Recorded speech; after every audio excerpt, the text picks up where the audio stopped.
What is up, y'all? Hope you guys having a great day. I just want to come up here and inform you guys that the video I'm about to show next is a little bit of my story, my life, the beginning, I just wanted to record and talk about my life for a couple reasons. For one, I want to test out the mic setup. There's possibility of maybe that of producing my own podcasts, discussing God, discussing different topics, and also I want to learn how to edit with multiple camera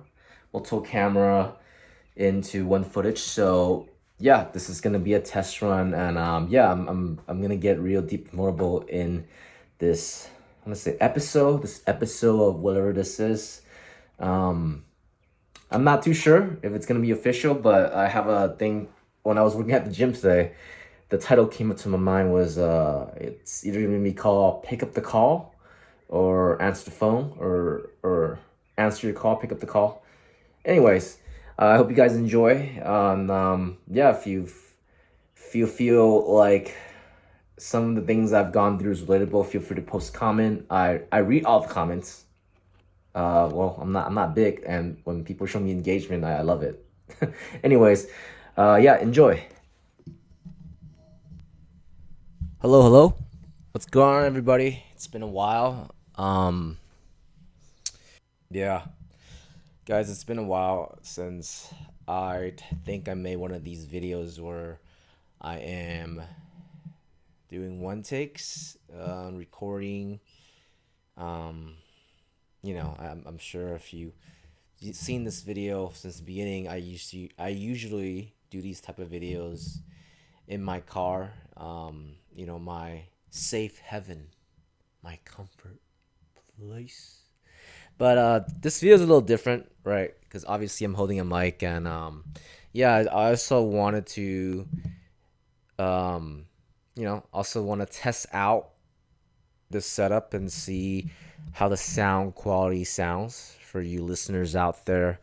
Um, yeah, but without further ado, I want to talk about the topic I want to talk about today was how did I become a Christian. Also, I want to share um, testimony. I want to share testimony of the things that I was dealing with before I became a Christian. And yeah, and I hope you guys. I know this is not the type of videos that I promised that I would make, but something I think God just kind of put this in my heart to use this platform, maybe, or maybe just video to talk about and share my testimonies and just my journey, of how did I get here. But yeah, um, without further ado, let's begin. I just want to give really a shout out to all the all to all the cell members that I've been with at the church the past 2 years, and really building up, leading me up to this point where I feel a lot more comfortable and vulnerable sharing with you guys some of these things of my journey of why I am the way I am. And yeah, well, this video is gonna get deep, and yeah, if I hope you guys are um watching for the ride. But yeah, so just start off just to give you a little background about myself. I was never I wasn't born into a Christian family. In fact, I want to say I was raised Buddhist for the most part of my life, or rather a traditionalist would be a better description of how I was raised. I grew up in China, and my parents, my dad was in the U.S. He immigrated to the U.S. when he was younger to to obviously for a better life, because that's usually the reason why you want to immigrate to a new place, to live a better lifestyle, to hopefully make hopefully change the situation, right, for the better or for the worse. You never know, right? It's nothing's guaranteed. But for the most part of my life, I was raised with my mom in China, and things were good in China. I was fed well. You know, I remember my mom would tell me that my dad and my grandma from my dad's side of the family in the U.S. would, obviously mail money back to us in China as child support and just overall, um, money, because I think my mom at that time was a chemist, and she was working a bit, and they needed money to hire a babysitter, and that's just how raising kids are. You need resources, you need time. um, Sometimes you gotta sacrifice one to make the other, vice versa. But anyways, I've for the most part my life I grew up with my mom's side of the family. My mom's side of the family were really close. They were very close, very knitted. My uncles, I remember my uncles were they were great people. They taught me stuff, morals, things you should know as a man. Yeah, I know I'm saying a lot of ums in this video, just because that's just how it is. Sometimes you just don't really know how to collect your thoughts. But going off topic, yeah. So I've had great uncles. I've had great what do you call, like, cousins? My cousin's mom. I don't know the terminology, but maybe my aunts. Let's just go by aunts. Yeah. So for most of it, I've grew up with really good role models, I would say, of and of an idea of how to be as a man. But I don't think when you're young, you realize that you are absorbing these things, right? How to be a man, how to speak, and stuff. So for the first 10 years of my life, I lived in China. My mom tries to expose me and have me take all these classes, because that's what a majority of growing up Chinese is all about in China mainland. It's about trying to find ways to elevate your kids to that way that when he has more choices, he has more, you discover talents, right? You put your kids to things, discover talents to enrich them, to give them a better education, and overall try to give them a better future. That I'm sure that's where my mom was. And up until up until 10 years old, that's where my life was. And at the age of 10, we I guess my parents has been working on, trying to, my dad, especially my dad and my grandma side of the family has been working on trying to get me and my mom to move to the US. And the US, ooh, everyone's dream. I think back then, it was hard, definitely hard to, trying to, immigrate your family to the US, just because I'm pretty sure it's harder now, just because with all the immigration laws and things, and just the state of trust between different nations. Or maybe I don't know, maybe I'm just pulling crap out of my butt. But anyways, yeah, coming to the US was tough, man. I still remember when I first came to the US. My mom would tell me this, that I really wanted to go back to China, obviously, like being in the new environment, and you're a kid, and nobody in the US, and that's a challenging part, of starting over in a new place. It's tough. It's challenging. You don't know the language. And I think for me personally, I got picked on a lot. And since like elementary school, man, it was just tough. And yeah, I didn't think I was ready to get picked on. It's funny to think back and say that out loud. Like, I wasn't ready to get bullied. Like, nobody gets themselves ready to get bullied. But in fact, that's how it was, right? kind of how living in a multi ethnic town or state. It's California. There's a mix ethnicity here, so I was, I was as ready as I can be as a 10-year old, and yeah, life here was tough, and we stayed with my dad's side of the family. My dad's side of the family, that would be cousins, because my dad's sister has 3 kids, so that makes them my cousins. Ding, light bulb. Just kidding. And so yeah, I felt like they were different from the cousins I've interacted with back when I was in the States. They were, I don't know, they just, I guess, to be honest, I didn't feel like I was super welcome. Maybe it's the demeanors that I shown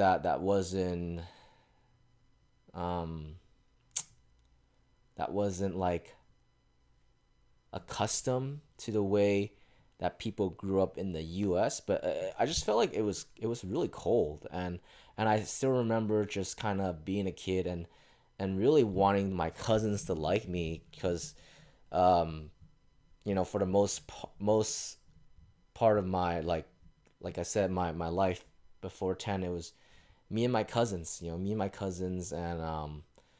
we were like this, like your fingers are like crossed, we were like this, and yeah, and yeah, and it was tough. Um they I think it took a while, maybe for them to warm up to me or get used to me. I think that as a kid, I was very outgoing. I was very outgoing. I was very outspoken. I think even with like the family in China, I kind of like I think the best way to put it is I was very opinionated when I was a kid, and I think those were some of the positive environments I grew up in, because I had good tribe. I had a good tribe. My mom's side of the family, so I was raised with a lot of, like, I get these positive characteristics, right? Opinionated, charismatic, and yeah. And when I came here, and I felt that, like, that wasn't welcome, so I felt like I had to change who I was, in order to fit in order to survive. And that's the skills you do as a kid, subconsciously, that we have to morph ourselves in order to fit in order to survive, in order to not be kicked out of the tribe. And I felt like that was my feeling, just moving into US, living with my cousins. It was very tough for me, man. And for the most of my elementary school to high school life, I was a very sheltered kid. I didn't want to speak up, because I feel like ever if I ever spoken up and I disagree with somebody, I would feel like my existence is threatened in the tribe. And for the longest time, I fed myself that belief that, like, oh, just stay quiet, be easygoing, be liked by everybody, but at the same time, like, don't show your true self. And that was tough, because I feel like I said, growing up, I'm naturally opinionated, but over time, because of just, you know your old beliefs gets grind down, because you need to survive in a new country. You survive in a new area. That's what we do as people. And fast forwarding to, in college. Let's talk about a little bit about my high school. I grew up in high school, middle school. I i want to say I wasn't like the most high academic achieving kid. um Albeit I was pretty high academic. I want to say, when I was in China, I was getting 90% above of all my subjects. And I think, looking back, that was the way I felt like I had to gain my mom's love. It felt like I was appraised only because I achieved a certain heights in my class or my grades, and that's what I associated with, right? It was trying to get good grades and stay on my parents' good side, and I think as a result that a lot of these like I grew up kind of like very rebellious because all these things are kind of just bottle up, right? Who I was, who I wanted to be, who I wanted to show to the world wasn't. I wasn't getting a outlet to show like the people around me. For example, like the closest person around me, which was my mom. That this is who I am. This. And so like I said, I was very rebellious, in high school, and so and when I came to the U.S. and I wasn't extremely like academic achieving, and I think it has to do with the relationship that I had with learning. I think that um, my mom just puts so much pressure and just makes me forces me, and when I say forces me, it's like I feel like my mom does not take no for an answer, like, and I felt like she never really listened to my reasons. A good example is that what the bulk of my elementary school, middle school, and high school felt like was that even like for example, when I came to the U.S., right? Obviously, language was a big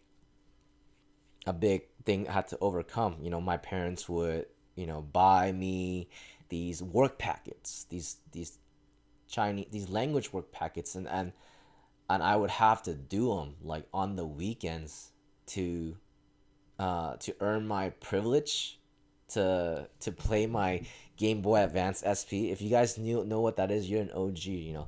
So and I remember from Monday to Friday, I I would have to do my homework, complete my homework at the same time, like um, complete a packet or not a packet, a couple pages of packet to um, earn my privilege of playing my Game Boy Advance SP on the weekends or starting Friday after school.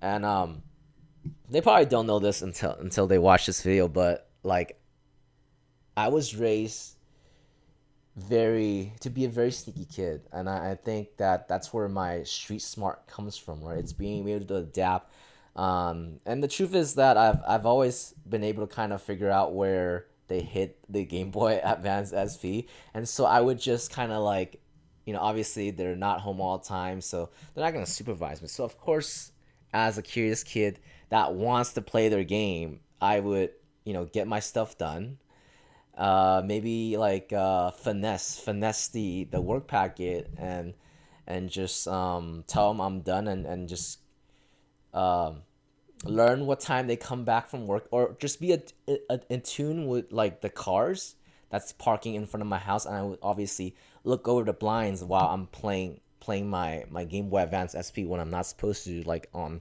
weekdays, and that's how I would get away with like playing my video games, my little video games on the weekdays. And like I said, as a result, I became a very like sneaky kid growing up, like street smart, right? I think if I'm trying to make myself sound like a positive connotation, oh man, he's street smart.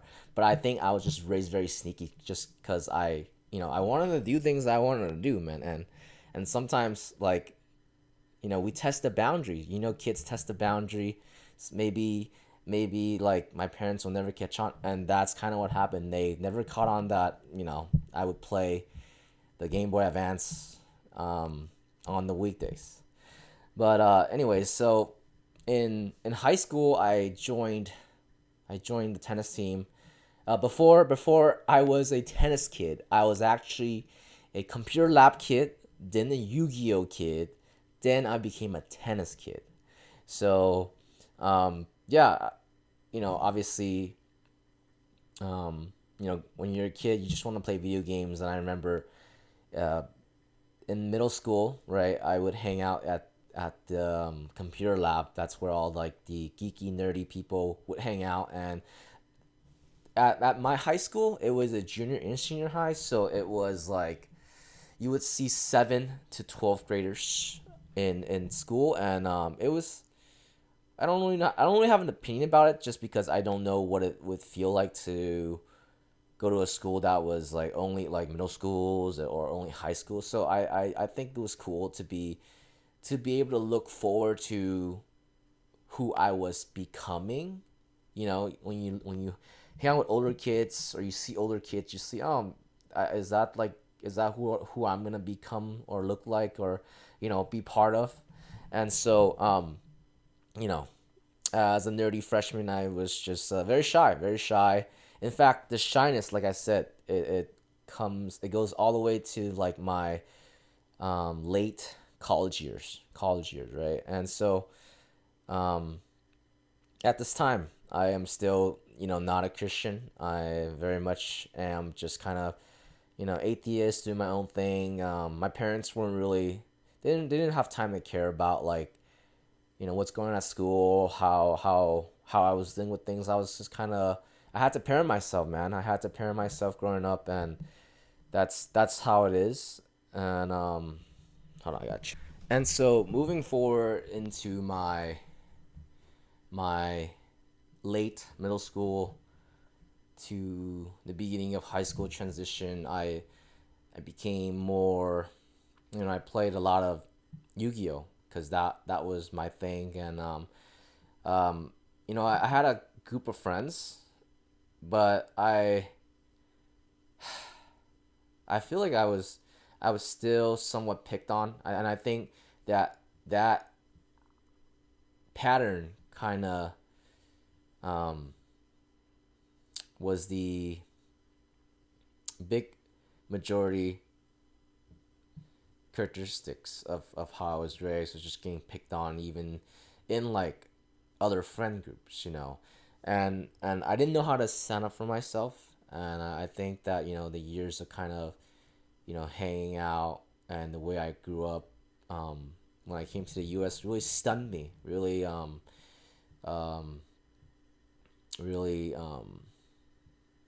neutered me for my voice speaking up, standing up to people.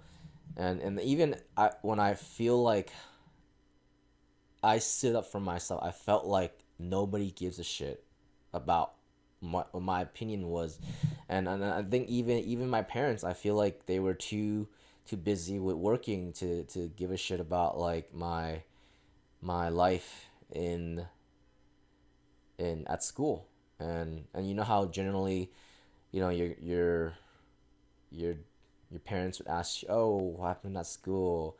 And you start small talk, and then from there obviously the kid gets comfortable enough, there's enough time around for the kids to share the bigger things, the things that are going on in the mind, the things going to the heart, to the parents. And I felt like I never got that. um, Not my mom, not my dad. And like I said, I had to be the man in my mind mentally. I had to be tough. And being at that time, being tough means like just bottling everything up, and acting tough when in deep inside I was hurting, man. I was hurting for someone to listen to me, and hear me out, and to understand me. For the longest time, yeah. So one of the friends from the Yu-Gi-Oh group ended up joining tennis. So and at the same time, I remember in 10th grade PE class, tennis was a elective. Not an elective, but it was a rotational sports that we get to play. And I remember playing tennis and really feeling in love with the sport, because I remember I play a lot of ping pong as a kid, so I had a bit of the concept of how spin and the action of the ball, the idea of the action of the ball based on how you hit the ball, right? Make contact with the ball. And so I early on I already know like a lot about just the art of just spinning balls and hitting balls and stuff. So I joined tennis, and I fell in love with it, and I ended up joining the tennis team. And I remember I joined the tennis team. I went to try out for the tennis team. I think I did, or maybe we did like, is it called tennis camp or some sort of program? Oh, it was a program my coach did to get kids freshman years or anybody who was interested to come and try out tennis, and they would have captains and players that was already on the team to kind of orchestrate, and it was just such a great time. I think I would have joined the team 10th grade, but I think I was also taking like AP classes or something. But anyways, I completely did not do well. For the moral story, I did not do well doing those hard classes, and I think it has to do with my interest with like reading. I wanted to seem smart, so I would take AP classes, but I think I passed the AP classes like with a C, but the AP exam I don't think I only passed. I think I only passed AP psychology, and that was the only AP class I passed. I took AP classes for 10th grade and 11th grade, and I think 12th grade as well. And so, yeah, I got grade cut. I didn't join the tennis team 10th grade because I was also scared. There was a lot of people, and that means, putting myself out there, being uncomfortable. That was like a big hurdle. Just being myself, showing myself who I am, and and I'm sure what I'm about to say next kind of was like a main like thing throughout my life, that I feel like I was the guy that was always on the tennis team, or even I was the guy that was always in my friend group, but I was just there. No one knows anything about me because I never spoke up. I never showed disagreement. I never wanted to rock the boat. I wanted to, like I said, this thing goes on all the way until like my adult life, that I wanted to be liked, but at the same time I was too afraid to show who I was. So as a matter of result, much of my life I was just there, being like a background. I was there, but I was not really there. Yeah. And sure enough, 11th grade comes around. I joined the tennis team, and I got grade cut, and I didn't get to play. That sucked. I didn't get to play, and it turned out that, like, my first year of actually playing tennis was my senior year. That's when I got to play, and I played varsity, and I think I did pretty good with the amount of like time I got to play tennis. I mean, I made it in varsity. Granted, there was um all the good people already graduated, and so you got your boy made it in because I just made the cut, and good enough to make the cut. But hey, I enjoyed it, man. I enjoyed tennis. I enjoyed being in the team. There was a lot of positive memories that I had with the members, the team members, and yeah, it was a lot of good memories, man. I felt like for the first time I belonged to something when I was in the tennis team. There was a camaraderie that we all share, pushing each other to get better at the sport, and at the same time, we're at the same time you're I'm overlapping some of my life outside of tennis, right? Because you get to know each other. You see each other every single day, so you're bound to overlap some of the interests and things. So I feel like I had people that I could hang out with, and I was really happy.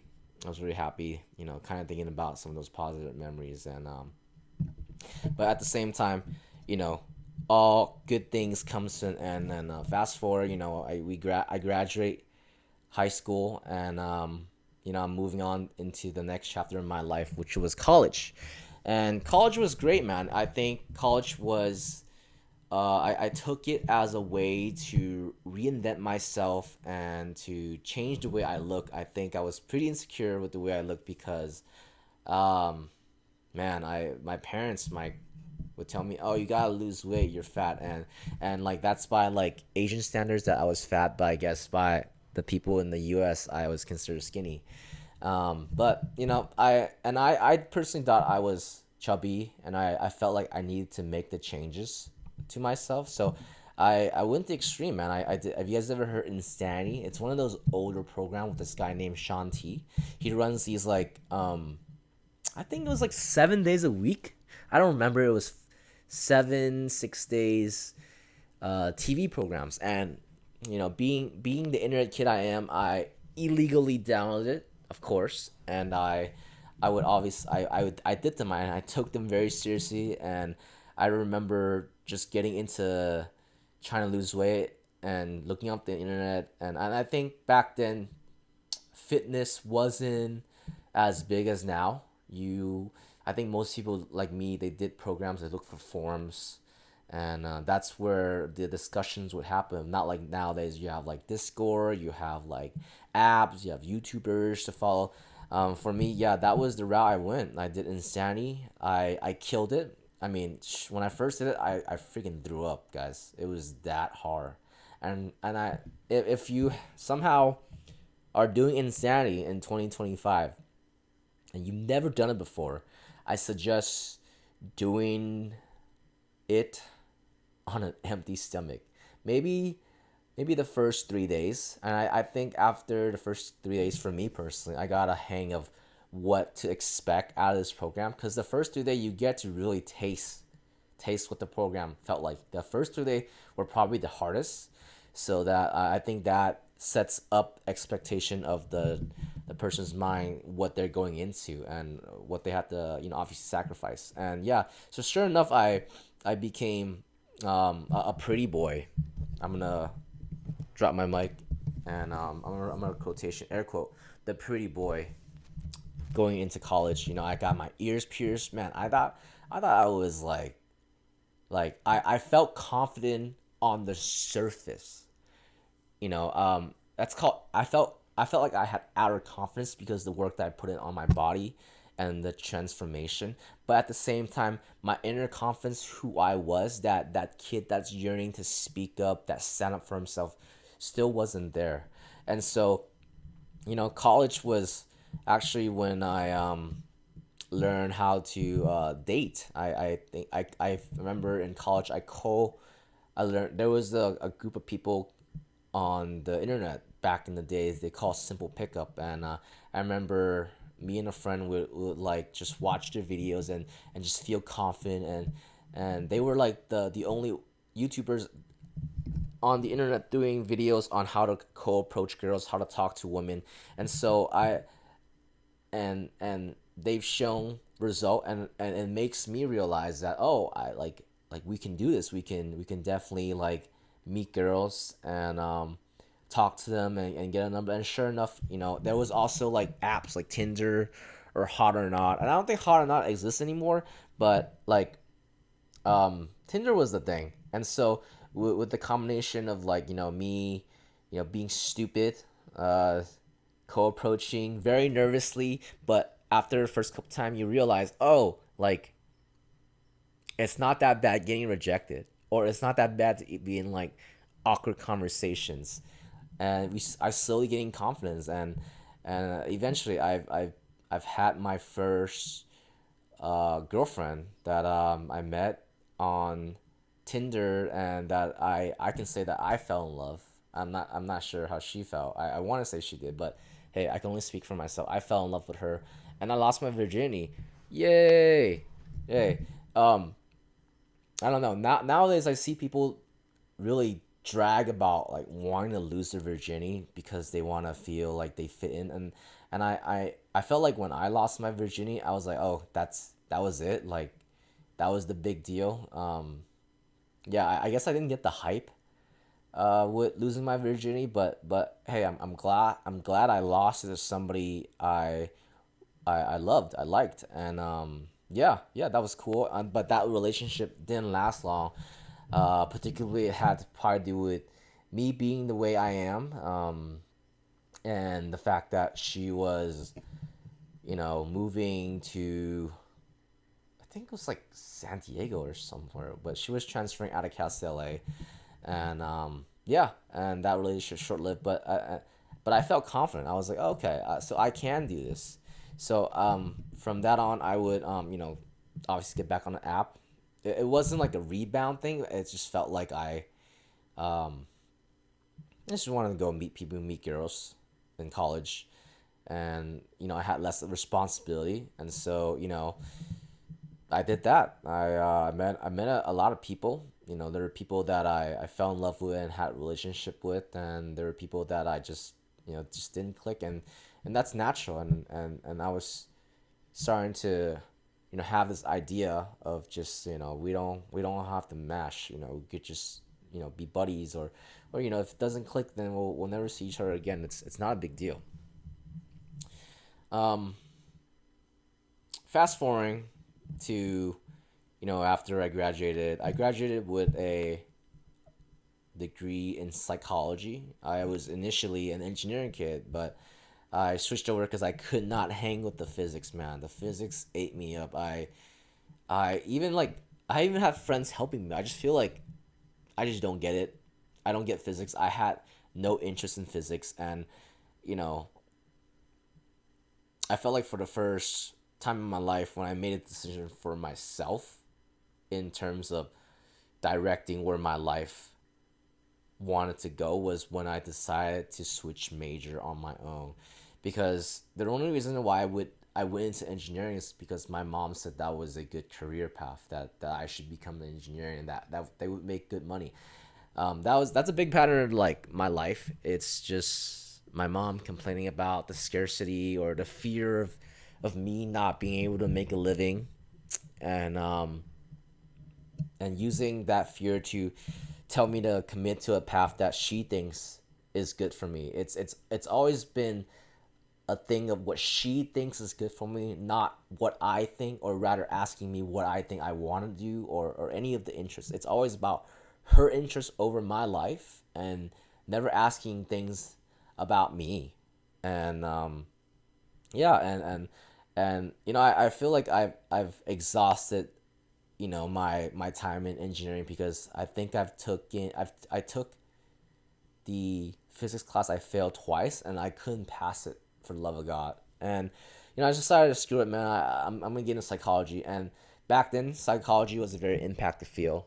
I either had to have a certain amount of GPA to transfer in, and I'm sure all engineering kids can relate to this, but most people in engineering, I think you'd be lucky to get like a 2.8.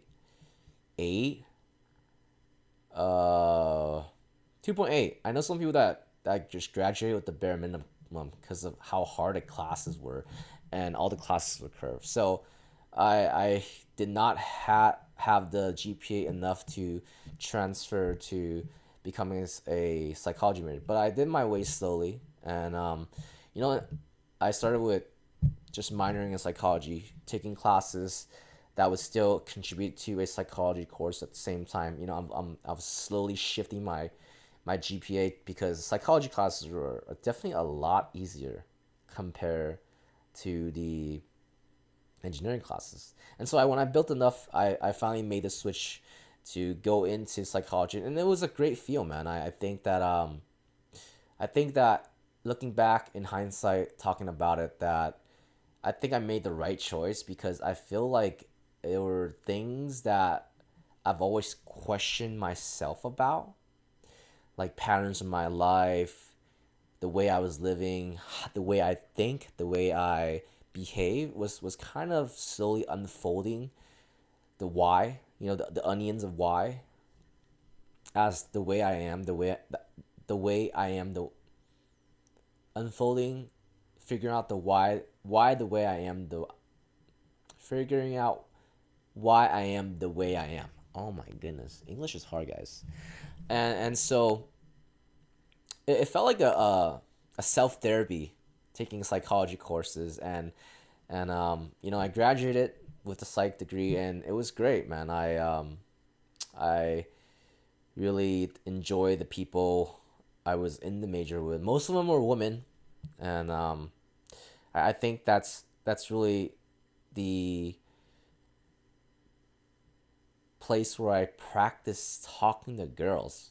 Like it was in my major in my department because everybody was a girl, and I remember thinking about the stereotypes. Oh man, if you're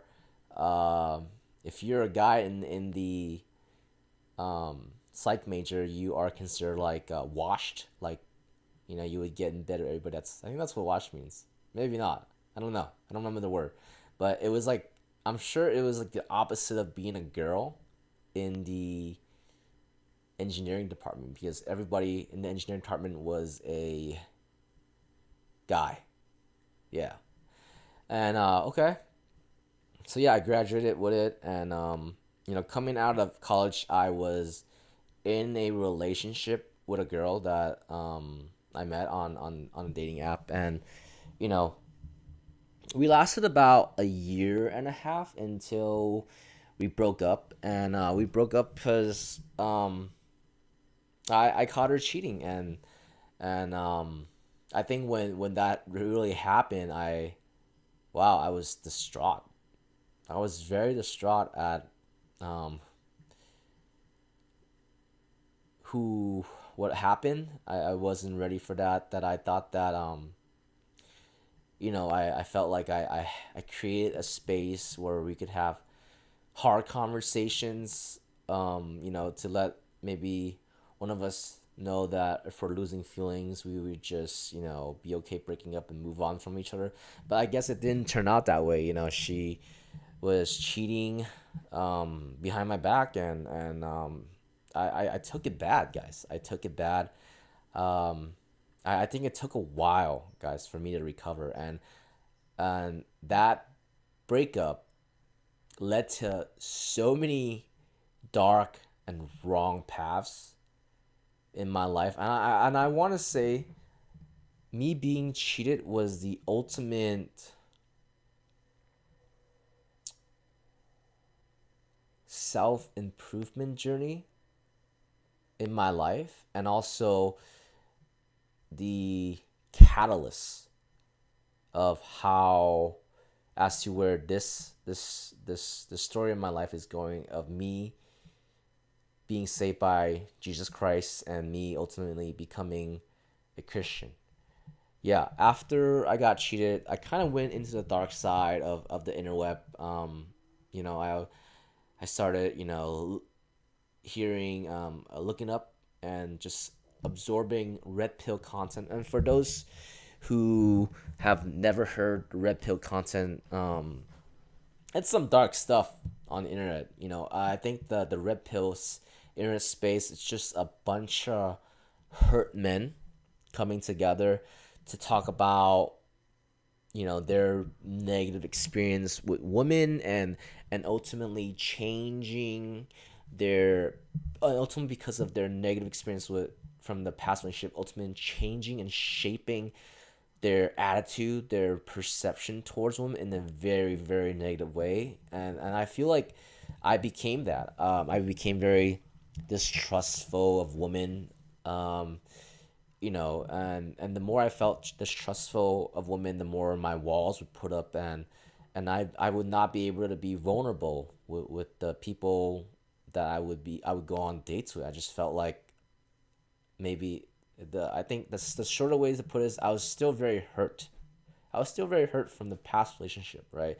My confidence got dampened, and I feel like I didn't know who I was after my relationship. I felt like I've tied a lot of my identities of who I was in that relationship to it so much that I like I said afterward I didn't know who I was and I felt like I had to build myself up. I had to, look good again, go to the gym, get in shape.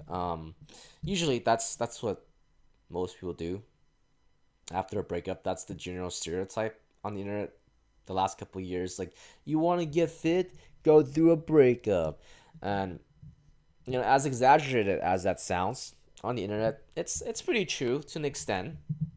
When you go through a breakup, you just have so much time to yourself that you start reflecting of how you could do better, how you could upgrade yourself to for your next relationship, And that's what I did. I went through that, and at the same time, some of those things started to come up. It was who why I am the way I am, because I feel like all throughout my life, um, I've always felt like I've lacked something, like where I see that other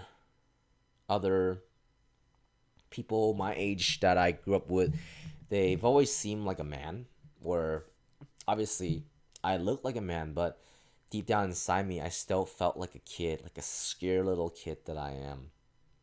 And I'm gonna get some water. Pause. What up, y'all? If you guys made it to the end of the video, it means that I went to get water and I never came back. But if you made it to the end of the video, there will be a next part of a continuation of my life and what I went through, and eventually it will lead up to my encounter with Christ and how I got saved, and that will be the end of my prelude. As always, guys, thank you for watching my video. Thank you for listening, and if you feel the need to write a comment or write something that resonated you with my video, feel free to. Always for organic engagement. If there's nothing that you want to talk about, that's fine with me too. Yeah.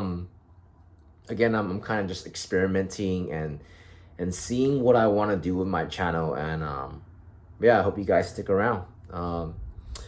As always, subscribe. Thank you.